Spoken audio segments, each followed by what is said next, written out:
Ruben Amorim is ready to take the blame for what he cannot provide this season. He was happily talking about the transfer window in his press conference earlier on. Happy with the players, understanding of the club's situation and everything rolling around that. He is willing to risk it all because he believes in what he is doing is going to pay off in the end. His words, not anybody else's. Fully bullish, fully confident about what is going on. He's taken it upon his shoulders to provide. We've talked many a times about Ruben Amorim's attitude and what he is going to do with his Manchester United side. We've said it, I've said it before. I mean, how many times have I said the phrase, can't polish a turd, these players are not good enough. There's only so much that Ruben can do in terms of coaching these players. So we start to look towards the planning of the future. This season is still important to try and figure out who might actually get better under Ruben Amorim. With, like what he says, more training on the training ground, which is about to happen. And that's what he takes full responsibility for. That's my area. In his words again, quote unquote, I need to make these players better. But what is happening in the summer? We're going to mix that with the rumours of the recruitment side of things and what is going on at Manchester United. The latest stories and noises coming out again. Put them both together, and that's how Ruben Amorim survives. Because everybody said it. Every single United fan is willing to give Ruben Amorim until next season at least to start seeing some improvement on the pitch. Like, some want it now. Some think he's not good enough now. Some think he's too stubborn in sticking to his plan. His words were, look, I understand that this is very, very high risk right now. Changing a team, changing a strategy, changing a system mid-season, we're bringing no new players in, is a massive risk. And it's a risk, and we're all fighting for our jobs right now. Fully understanding of where he is, what's expected and what's needed. But he also says he is going to keep doing what he's doing because he believes that in the end, it will all be worth it. And everyone will see exactly what his mission is, what his plan is, and what his style and system is, more importantly. So when you put the recruitment and everything together, what Manchester United might be looking at. I've thrown a swerve ball into the comment section in the poll right now because Manchester United have been linked with Adam Wharton of Crystal Palace. Team Talk are the ones talking about that. I've only brought up that just because I feel like this again is going back to what I was talking about when I said the transfer window depends on where United finish this season, i.e. do we get European football at all? Because there are two different markets. There are the high end and then there are the low end. What actually is better for Manchester United? Is it worth not being in Europe for a season so we can scratch all of the hope and expectation instead of bringing in quick fix, ready-made, brilliant players? Or should we just accept, like I've said many times before, we are a mid-table side. We need to get rid of the players that we think and thought were the team that was going to take us to the top and go again with a younger developing team which are going to listen to the coach and fully understand what is necessary and work harder than, I can't really say prima donna top sort of players, but you know the ones that have been here longer and actually feel like they are stuck in their ways, they can't change and won't change. We know which players they are, and it's no surprise that the reports come out about Adam Wharton as a possible replacement for Casemiro. For Eriksen, And that's what I've put in. I've put Edison in from Atalanta in the poll, and I've put Adam Wharton in from Crystal Palace. Now be clever. Don't be clever, but just think about this in detail and go, right, okay, where do we need to be? Where do Manchester United need to be? Do we need to be going for the best players that the Cities, that the Liverpools, that all of the top teams in Europe, Real Madrid, Barcelona, Bayern Munich, do we need to be going for them players? Basically, do we need to be looking at players that are that type of market player, as in that elite, because we're an elite club? United are an elite club, but we're not an elite team. Should we take away the elite club look and build from the bottom again and try and develop something new? Are we going to change tacks? What's better for United right now? Get into the poll on that one. But Ruben Amorim taking this on his shoulders, I think is proof that the conversations between INEOS, the conversations between him and Ruben Amorim at that stage, it's now or never. What do you want to do, Ruben? Do you want to be that man that comes in and takes complete charge of Manchester United and the way we're playing, giving you full reins of how you want to do things, and we'll back you best way we can in terms of getting players out for this January transfer window? I'm pretty certain the way that Ruben Amorim was talking in that press conference earlier on today. If you haven't seen that, all the details of it, go watch it back on the channel. It's the latest video out after this show was finished, obviously, and watch this one first and get your input into the live comment section for me. But when he was talking about the transfer window, when he's talking about his plan with the players, what is expected, what he expects from Manchester United, the expectant roller coaster, the carnage, the crash, the storm, whatever he wants to say, or however you want to describe it. Ruben Amorim there for me is telling me that he has had a full-blown conversation, and the breakdown has been very, very clear with INEOS, Omar Barada, so Dave Brailsford, whoever it was. Both of them were at the Manchester United Memorial today, by the way. No Sir Jim Ratcliffe. I was there, no sign of him, just his henchman, if you could call him that. That's a bit tight. No, you know what I mean. Anyway, I feel like the full conversation has been there with Ruben Amorim. He knew what was coming. He knew that there was going to be a backlash. He knew that these players, in a way, were going to fail, because he talked about Marcus Rashford. He talked about Marcus Rashford already knowing. No, sorry, he didn't. I said that wrong. He didn't. But the rumour is, and the reports are, that he already knew, and the reports were there about Rashford. I mean, it doesn't take a rocket scientist to see that Rashford was underperforming at Manchester United before Ruben Amorim came in. I mean, God, like, we can say that that's a definite, can't we? He's seen him. He called him out on it. He also knew that there was going to be no money spent in January, which is a big thing. So I think he is fully protected by INEOS. I don't think there's any chance that he is going anywhere. He is ready to take the fall even more. He knows that we need to win a few games. Like, Manchester United hit 40 points. The Premier League season's over. That's all that matters right now in the Premier League. And that, I think, is important still, to win them games, because you can build momentum and gather that and use it and bounce off it in the important games, which are tomorrow in the FA Cup and then next month when we start in the Europa League. But it takes a big man to actually sit there and take that and say, look, I'm happy with that window. I knew what was coming. We knew it's a risk in getting rid of two forward-thinking players in Rashford and Antony and not bringing anybody in. He wants the youth to get better, so there's no obvious sign that the youth is actually going to be integrated into Manchester United's matchday squad just yet. We will see tomorrow with the likes of Chidowobby Martin, like we've been talking about all week. But on top of that, you've got the recruitment of the players that we have brought in terms of Heaven and Dorgu. And they're players I think that he will utilise now from this point till the end of the season. I think definitely. He did say that Dorgu and Heaven will both be available to go into the matchday squad tomorrow for the FA Cup. No sign or no comment on anything else. He said we have to wait till tomorrow. So we're not going to find out if Chido is anywhere near. There is an embargo version of that press conference, which is probably going to be out later tonight, early tomorrow, which we will bring you in detail ahead of the game tomorrow night at Old Trafford. So maybe we'll find out there if any questions were asked about Chido and some more detailed stuff, because it's not for answering questions on Rashford. But there is proof again in Rashford that he was willing to be that man. He was willing to be the one that made the difference. And that, I think, is the start. This season is the start. This season is the start of Ruben Amorim's time, and he understands the risk that he is taking in doing what he's doing right now. He knows what the fans want. He mentions it all the time. It's like how bad I feel right now. Can you imagine how bad the fans feel? Well, you were right about that, Ruben, because we're in Old Trafford watching absolute shit football right now, and these players are struggling. He believes, and you can see it in him, he actually believes that he will change these players. He loves the fact that he's getting time with these players now and he can coach them. He says they will be better.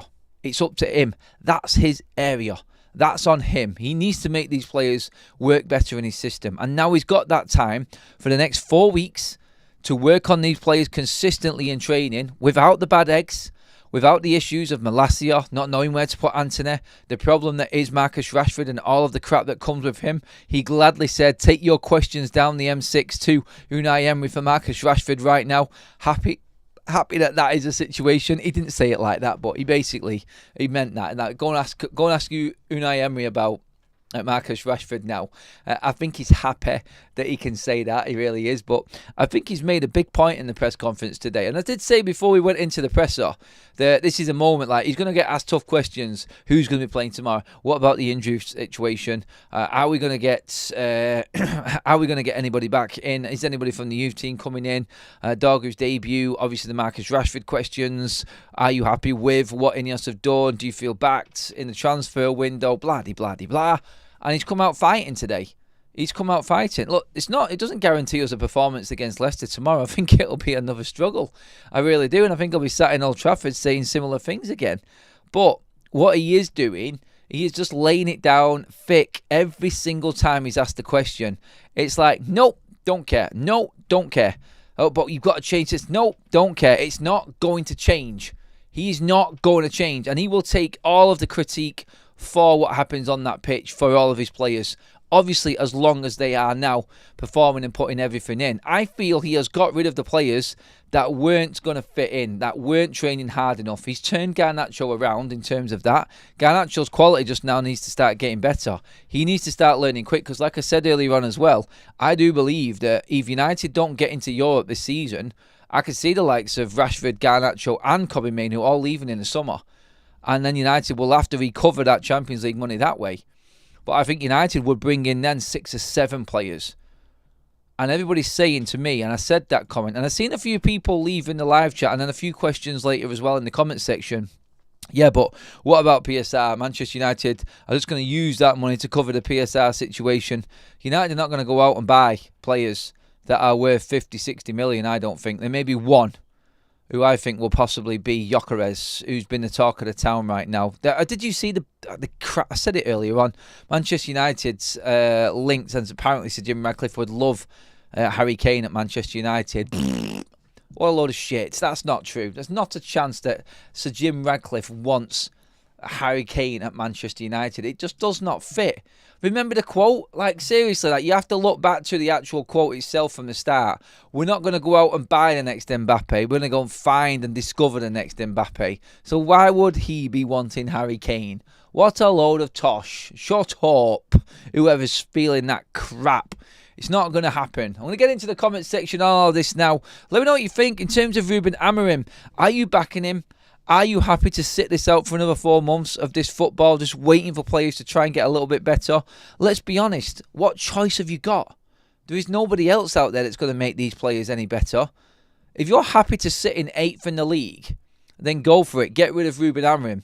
If you want to just sit through this first pain barrier and finish maybe 11th to 13th at the end of the season and it look worse, but know that in the summer, and the way that the standards have been set throughout the season since Ruben's been in, it's going to help United gradually get better for years to come.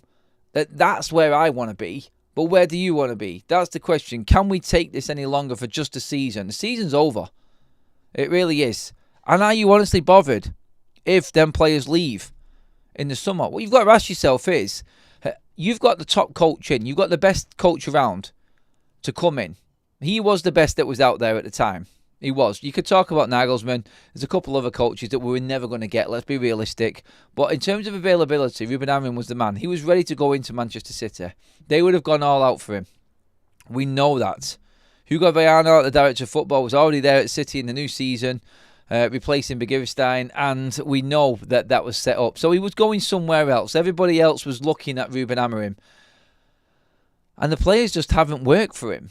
So would you be bothered if them players that I mentioned were gone in the summer? Would you lose sleep? Honestly, hand on heart, would you lose sleep if Garnacho and Kobbie Mainoo both left in the summer? Would it be a problem if this was all, if they were part of a team that finished in that position in the league at the end of the season? Would you be bothered about it?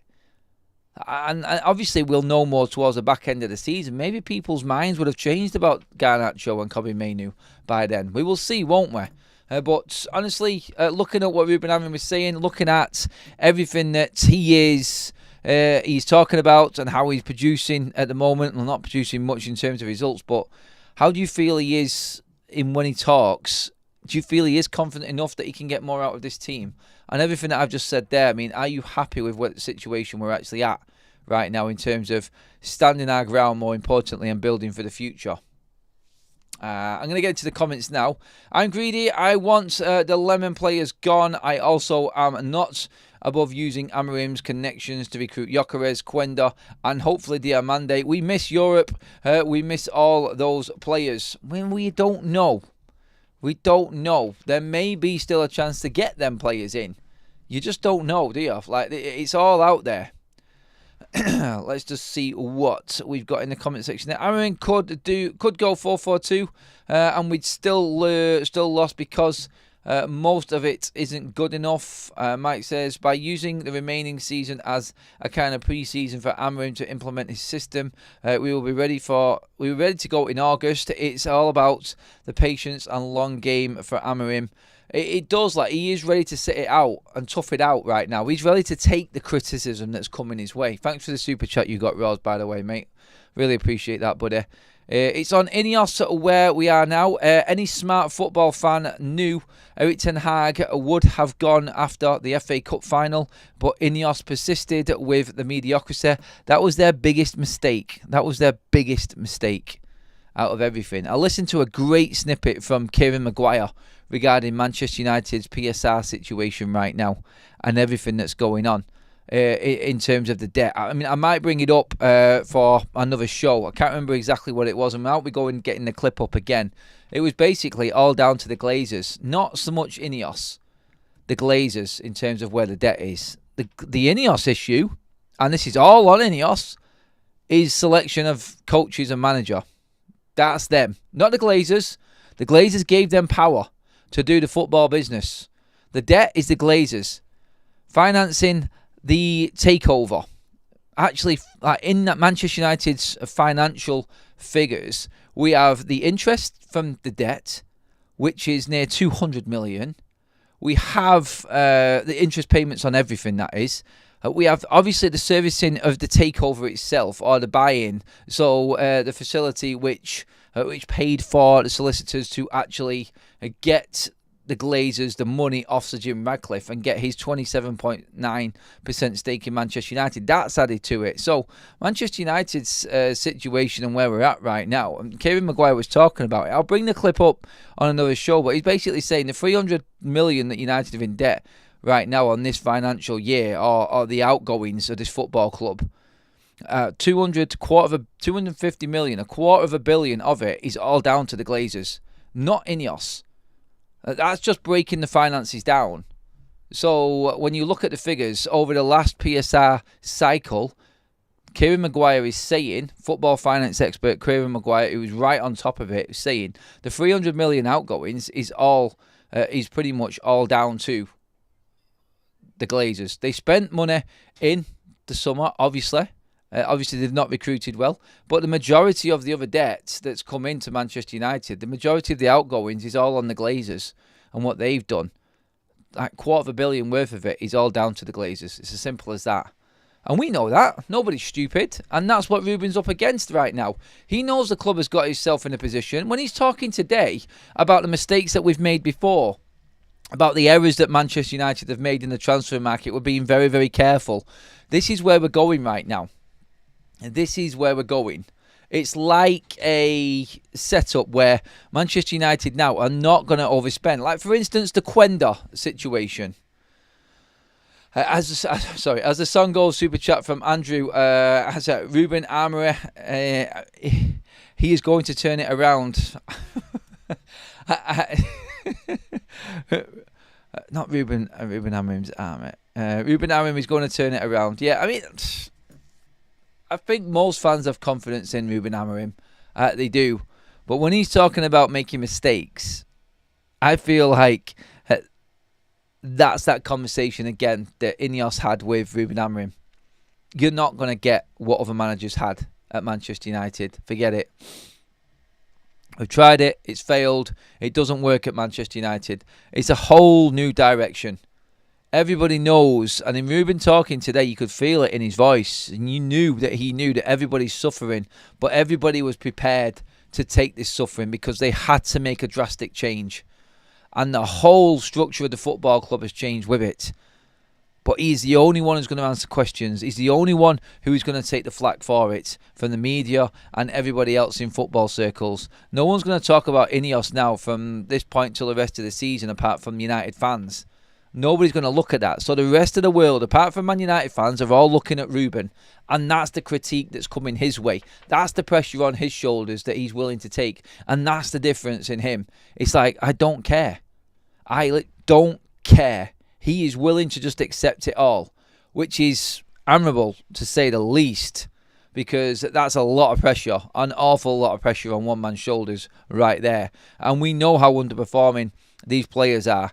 But now he's got his players out. Now he can look at the system. Now he can start training these players. I think this is where we're actually at right now. And United, I think, are now looking at the future. So, Adam Wharton, for instance, in midfield, like we were talking about, this type of deal. I think that midfielder, again, is a different type of side. Adam Wharton is like the Chris Rigg, the Tyler Diblin, the Quenda, not as expensive, but that type of player, the younger generation player. They're only going to buy very young players. And where I do understand we need a lot of... we don't need a lot. We need a little bit of experience in there as well. I think the majority of Man United signings are going to be what we've seen recently. I reckon between 20 and 50 million max, all going to be of a younger sort of age. I mean, for instance, United are looking at a new goalkeeper. This is music to my ears. Obviously, you all know why. But United are actively still looking, and this name keeps on popping up, which is Borussia Dortmund's goalkeeper, Kobel. We are still looking at him. We were talking about him before the window, but United weren't in the January transfer window for a keeper. I think United are actively looking for another goalkeeper. I know Ruben won't say it. I know that Manchester United are not going to out the mistake that they made again. But when United are linked with goalkeepers, you can understand why. The whole system breaks down if you've got a keeper that can't do the basics and the simple things. I think United need to rectify that. I really do think that. I'm not going to go too much into Andre Onana. I've said enough over the last 2 days about him, like this morning's video with the warning signs and everything like that. But I think Kobel, there'll be other keepers we're looking at as well. But again, it just seems like a complete restructure of Manchester United right now. It seems like we are looking at players, I feel, that, like Ruben says, are a different profile. We're having to change what United have done before. It's not going to be the same players. And he keeps on talking about this. And this is what I think he's preparing people for the summer as well. He will be here in the summer. There's no chance that he's going to go. Even if United get even worse right now, I don't think Ruben Amorim's going anywhere. But I think he's preparing everybody for what is to come in the summer. And the days of the big names coming to Manchester United are completely gone. They really are. Only the certain profile players that suit his system will be coming in, and they will be of a certain age. The most expensive player I can see United going for in the summer, I've said it before, is Victor Gyökeres. That is it. That's the only player I think United will go for. I think there will be a keeper, whether it's Kobel, like the story says, and Patrick Berger, we're talking from Germany about him. Obviously, Patrick Berger covers for German football for Sky Germany as well. He has said this before. We've had other rumours about Kobel before as well, of being a target for Manchester United. He's got a contract until 2028.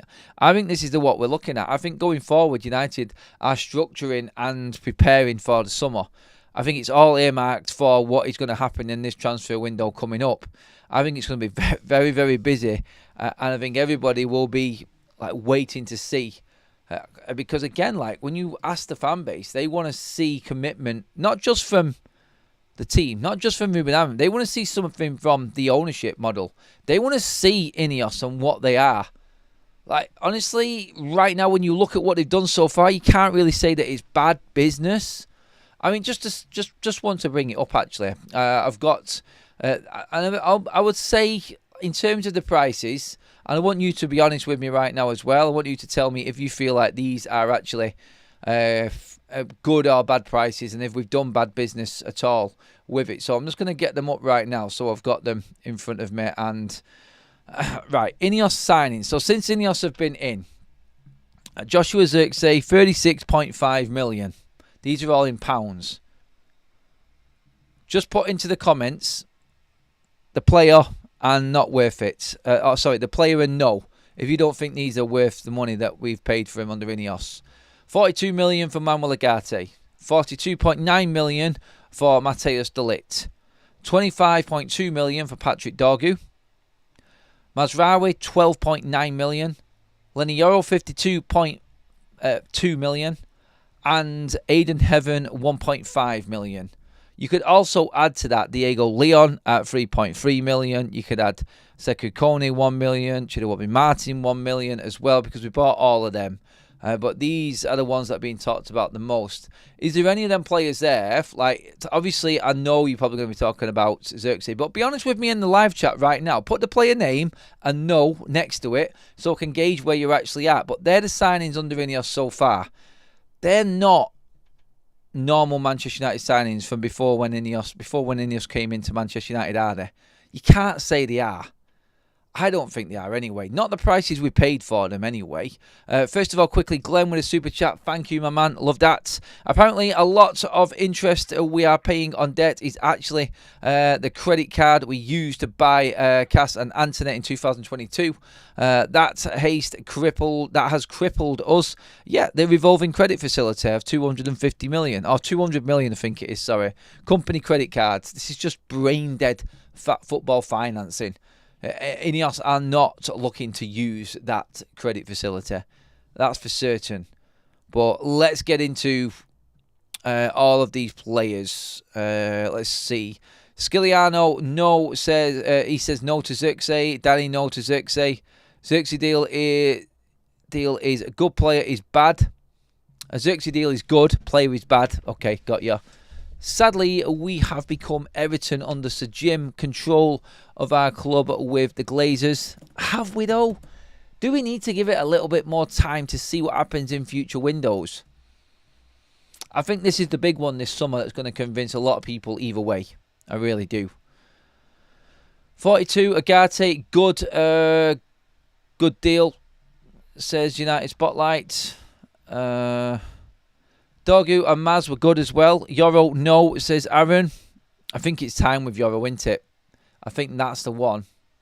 Zirkzee, not his fault, but not good business. Louise says, I'm embarrassed for the journalist that asked about Rashford knowing he is at Villa. Amorim's answer could not have been more appropriate. I think everybody was, Louise, on that one.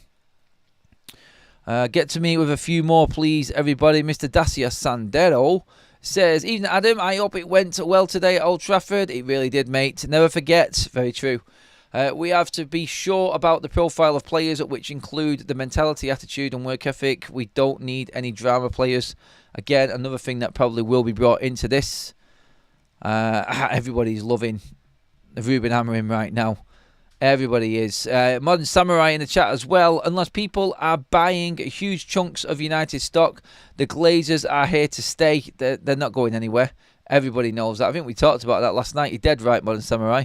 Fans have been brainwashed by names. I much prefer this INEOS style of business. So, like we said before, Edison, Wharton. You're looking at that type of player. Diblin, Rig, Quenda, Dorgu, these types of players. I don't know who the striker's going to be. I think it has to be Gyökeres. If we're going to spend a chunk of change and our biggest portion of our available finance for the summer is going to be on one player, I think it has to be that striker and Gyökeres. I think if you get, say for instance, you get Cobble, you get Gyökeres, you spend 80 million on them two, I think that's good business for Manchester United because that's the future right there. You're in safe hands and you've got goal scorer right there. Then you've got Chido coming through. Then you've got Bayan Kerry coming through as well. Younger players to run off. Maybe Rasmus Højlund will learn off him, but I think he's up for sale as well in the summer.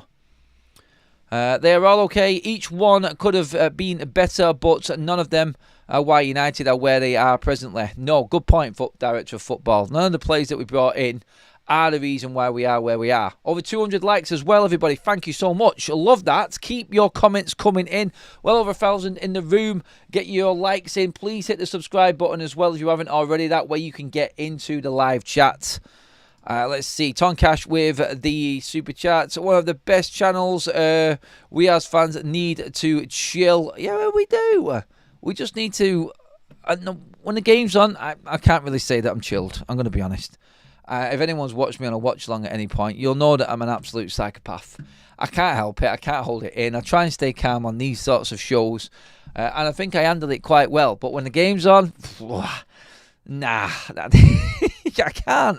I just, something takes over me and I can't do it. But you're right, mate. Thanks for the super chat.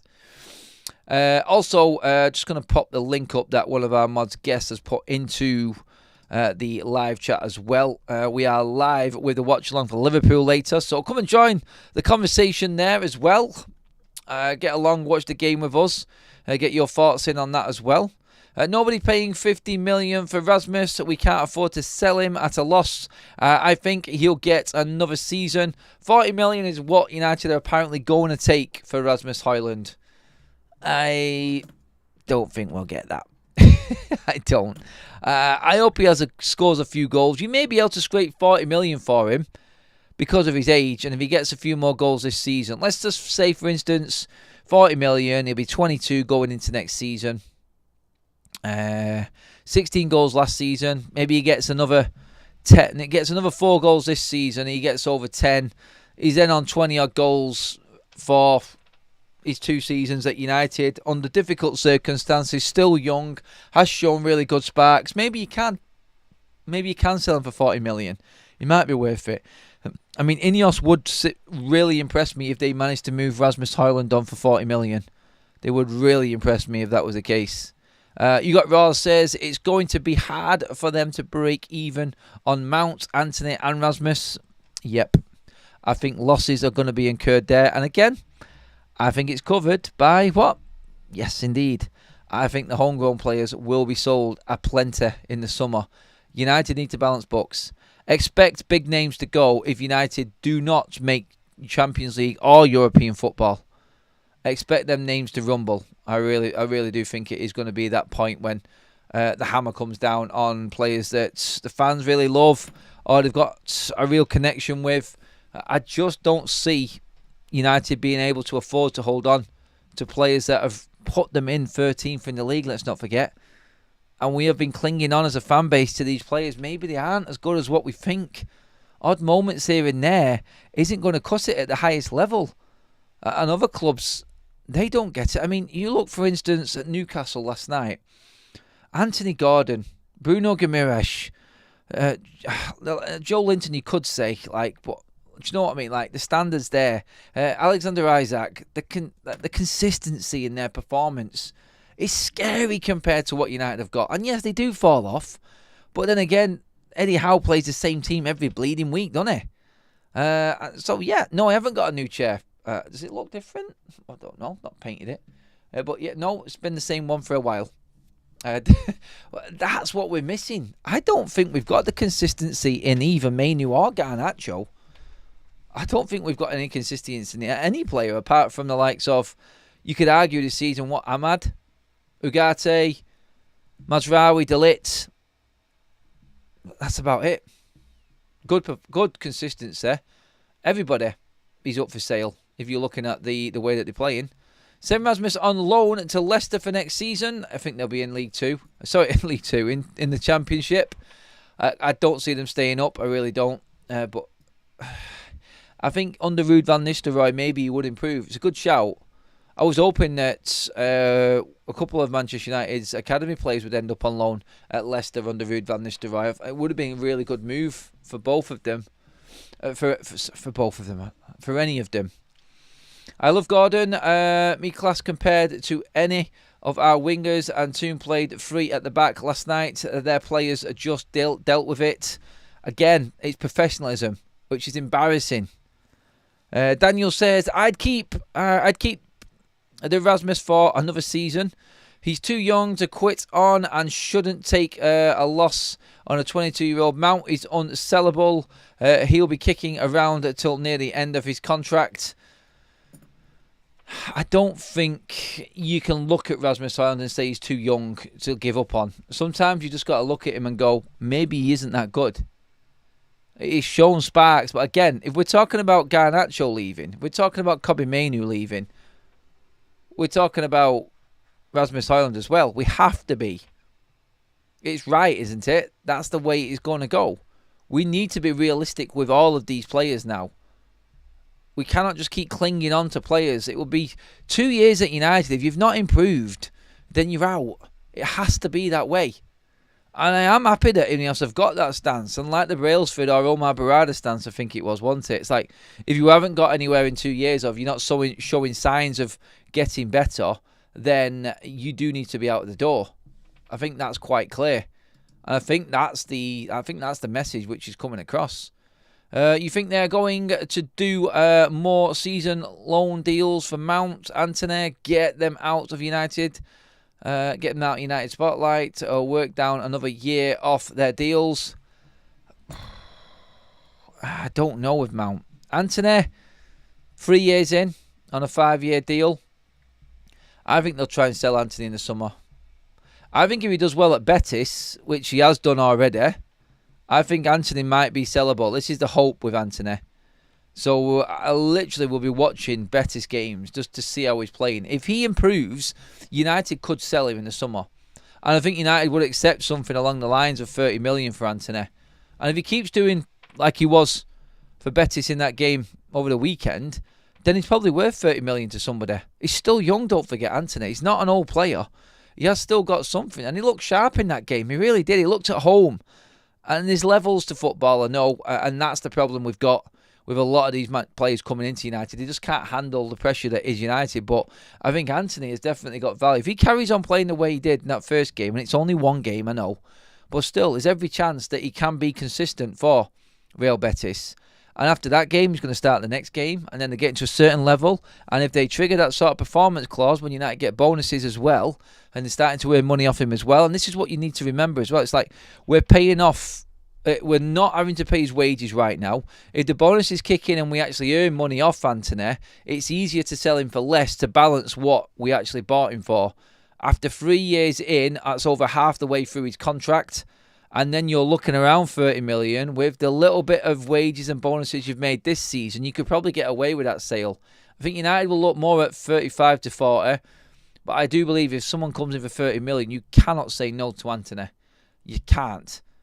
And that will be, I think, just about getting even with everything else that's happened on this loan deal. I think just scraping it, maybe just below it, from the actual value that we bought him for after, 2/3 of his contract being up, or just over half of his contract being up. I think that's how you've got to look at it. Please keep liking the video as well, everybody. We're creeping up to the 300 mark. Thank you, everybody, for being part of the show. Get your comments in. Make sure you have subscribed as well. We're getting closer to that 75k now, everyone. Please keep at it. We have a gifted membership in from London. That's gone to the Andy Christ. What a great name. Louise Horan, 6 months a member. Well done. Thank you for that, Louise. Thanks for renewing as well. 200 a week. Ship him off in terms of Antony. Antony done the same with us against Arsenal. Look what happened. Look, Antony's first season, he got a lot of laughs. But Antony scored some big goals in that first season. And he wasn't tearing it up. But he definitely wasn't flop from what last season was and what we've seen this season. He was actually all right in that first season. And I say all right at a push. Look, he contributed to United actually winning the Carabao Cup and getting in the Champions League. Let's not forget. He wasn't that bad. Definitely not as bad as what he was last season. The last season, he just fell off a cliff completely. Like many players did, to be honest. But I do think there is value in him there. And I think someone will come in. Like, subscribe, and comment, everybody. That's from Modern Samurai. Ross says, I think Delap would be just as good as Gyökeres and would have a year more experience of the Prem. I think Delap has to be looked at, Liam Delap. He's definitely on Manchester United's list. Look, if it gets too much, if it gets to a point where United are looking at players like Gyökeres, he's getting attraction from other Champions League clubs and we're not in the Champions League, then I think we really have to look at players like Liam Delap. We have to look at him and go, right, okay, that's the type of player we need. And that, again, is your split. You've got your Edisons and you've got your Whartons. You've got your Delaps and you've got your Gyökereses. These are the differences in players that United can go for. And I think that's what this summer is going to bring. It's going to bring two options, all dependent on what Manchester United do this season and where we finish. That's what it's going to be. Andrew says, only Maz so far because of the price, but how many games in a row has Xerxes started? Hardly none. I'm giving him another season. If given time, he will thrive. I do think Agate is worth the money, though. I really do think it at that. Just 40-odd million. I mean, let me just double check that. I mean, 42 was it for him? Yes. I'd give Agate. I think he's one of the most consistent ones, one of the most consistent players out there as well. Don't forget, the link in the live chat is for the watch along later with Liverpool. We're starting around about 7:40, so you'll be directed, and then I will be with you soon enough over there as well when I'm all prepared and ready to rock. But yeah, Liverpool versus Tottenham. That will be going on later. Make sure that you do come and join us there for that one as well on our other channel. Let's get some more in as well on just a little bit more information we was talking earlier on. Flamengo defender Wesley's name keeps coming up. Top priority for Manchester United in the summer. The Brazilian fullback praised as a bullet fast, has attracted interest from several European clubs and is valued for his pace and attacking qualities. Manchester United all over looking at that one as well. So, yeah, that's another player that Manchester United have on their list. And again, it's the other type of player. You'll have your Quendas, who are expected to go to a Champions League club, and you'll have your Wesleys. Quenda, Wesley, Delap, Gyökeres, Edison, Wharton. 2 different markets, all in one summer. That's where United are going. But the question I asked right at the top of the show, and I'm going to ask it again, because there's a lot more people in the room right now watching, but the same question. Like, where is United better off? Going for the quick fix quality players right now to try and act like we're still a big club. Let's not forget where we are in the league. Or do we just need to build ourselves up again, play in a certain way, and actually develop something from within Manchester United rather than trying to go out and buy these players? I think that's what Ruben's alluding to. I think it may be different than what a lot of people are expecting this summer now. I don't know yet. I still think United will be going for their top targets. They have to be fully on board with it, though. And if United get to a situation where then players want a lot more money because they've not got Champions League football and we're being forced into a corner where we're having to do a deal that we don't want to, that's where United end up walking away. It's as simple as that. And I think that's the stance. The only problem we've got is I think Crystal Palace will want just as much for Adam Wharton as what Atalanta will want for Edison. And that's the problem we're coming up against. United and English tax as well. Let's not forget that, because that will be in play, because everybody knows United are struggling. So no one's going to let them off the hook. Who wants Manchester United back as an opposition challenging in that Premier League? Nobody does. And that's what we're up against. That's the problem we've got. 100% build, but you need to buy a few players who are proven to get us moving short term. Are we looking at proven Premier League players right now? Are we looking at Whartons, Delaps, or do we need the readies, Edisons, Gyökereses? Forget your Harry Kanes, like I said before, that's not happening. I have had a poll running for most of the show as well. Are you fully confident in Ruben Amorim? 12% of you have said no. Let's see how that grows throughout the rest of the season. I'll keep doing that poll. 88% of you, yes, though, have said that you are fully confident in Ruben Amorim. So that's good news, and that's good to see. Nicole Christos says Gyökeres is worth 30 million. Overhyped 27-year-old that stopped performing because Amorim left. Not sure if he should get him. I'd rather get Kane. Oh, completely disagree, mate, with that one. He hasn't stopped performing. He's still scoring absolute Brewsters in terms of numbers. I don't know where you get his stopped performing since Amorim left. Like, the team has fallen a bit, but he's still getting goals. It's not like it's stopped all of a sudden. I disagree with that one. I would never take Harry Kane at this point right now. And I don't think any of us would even go near that deal. Near that deal. Not a chance. Not a chance. Let's get a few more comments in. London says, player power is finally gone. The future is bright. Yes, it is. 60 million for Gyökeres all day long. What a player. Edison too expensive? Scout someone else. I mean, Edison's only worth 50 to 60 million. That's what it's going for. I mean, he's running down that contract into his last 2 years now. So Edison at 60 million. Do you take him in his mid-20s? He's an absolute quality player. He really is, and United do need to be looking at that. It depends if we get Europe or not. That will define who we will be able to buy, unless at least 6 players needed, plus youth from Sean, Modern Samurai. Are we that Raskin lad from Rangers we need, like he can ball? Again, don't know. Trust on Ruben Amorim, trust on the recruitment side of things. I mean, you look at what Dorgeles that we're looking at, players like him as well. Expect that sort of signing to come through for Manchester United. And Christopher Vivel will play a big part of Manchester United's summer either way. But We already have made purchases and brought players in, and this is what we need to remember. What about Sekou Kone? What about Chido Obi-Martin? What about Aiden Heaven? What about Diego Leon? What about all of these players? These have still got to play yet. We've not seen any of these players even kick a ball for United. Come the summer, they could be replacing a few players that United actually get rid of. You could see, like, obviously, I don't think Lisandro Martinez is going to leave the football club now because he's injured until next season, so that's him off. I could see, honestly, right now, I'm not kidding you.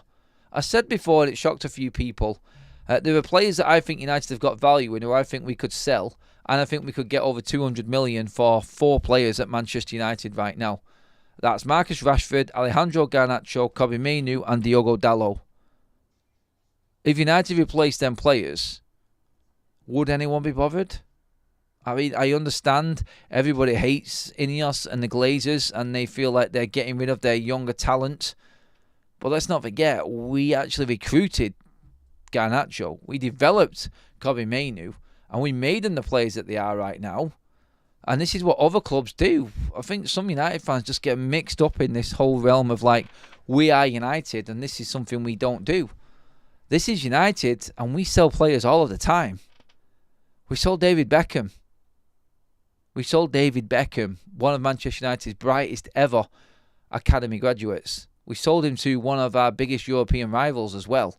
So United do sell players. I think we forget sometimes. It's only because the football is not going well on the pitch has anybody got an issue with this. That's it. And we are scrounging around because of the Glazers. I think that's the situation we're in. I think that's what everybody's struggling to come to terms with. Stu says Keith Gillespie. Everyone kicked off, yes, when we sold Gillespie. Like Andy Cole, like, oh, we cannot sell Keith Gillespie, one of our academy players, surely not. Andy Cole came in and no one was talking. No one complained a few games in when we're winning title after title after title, when he's tearing Barcelona apart. Nobody's talking about Keith Gillespie then. No one will be talking about Garnacho and Kobbie Mainoo a year down the line if United are more successful next season after we sell them in the summer.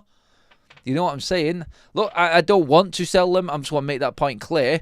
I want United to develop their own, and then obviously we can reap the rewards of that in them playing for United. But honestly, right now, I'd be scary times for a lot of these players. Scary times. Because I don't think any of them are safe. I really don't. Andreas with a super chat. Thank you, mate. We didn't sell Beckham at 20, only much later. When he was better. Yeah, when he was better. That's when we sold him.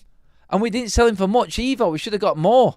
But what I'm saying is that was a team that was in its prime, and we got rid of one of its best attributors in David Beckham. Contributors, sorry. That's the difference. Right now, we're a team in 13th and we're moaning about getting rid of players that are underperforming.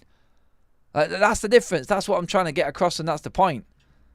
It's like, why should we want to be keeping hold of our younger players if they're not performing? They're the same as every other player in this team, are they not? Yes, they deserve longer. Yes, they should get a better chance. But that's the next question. How long do we give them?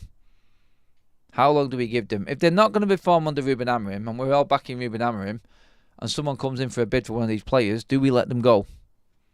So we can bring in something else. I understand everybody's issue that we're selling Garnacho, we're selling Kobbie Mainoo, and that's just going to cover the debt. And that's embarrassing for United. I get that. I do. I get that. But if it's reinvested, is that different then? I just say it. Like, honestly, no one would have any issue at all. Actually, do you know what? The Beckham thing, in saying that we sold Beckham in his prime when we were flying, that's something else. Can you imagine the uproar if United were actually challenging? This would be like the equivalent of City selling Phil Foden right now. Can you imagine the shit that would go down if they did that? That's the same thing. Probably even more for Manchester United at the time, to be honest.